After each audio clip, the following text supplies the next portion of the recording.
Ayusin mo. Huwag kang magre-reklamo. Ano? Ang gagawa nito eh. Oh, bakit? Dapat si kuya gumagawa nito eh. Tapos kayo eh.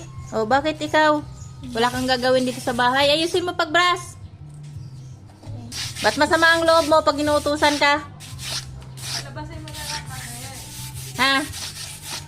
Ba't masama ang loob mo? Ayusin mo. Kinakainan natin yan. Dapat malinis. Pinapatungan ng pagkain natin yan. Dapat malinis yan. Ayusin mo. Ayusin mo. Oo. Sama loob mo. Lagi na lang ganyan na. Pag inuutusan, isang beses lang naman uutusan. Pag nagsa-cellphone, mabilis. Ba't ikaw gumagawa nito, mama eh?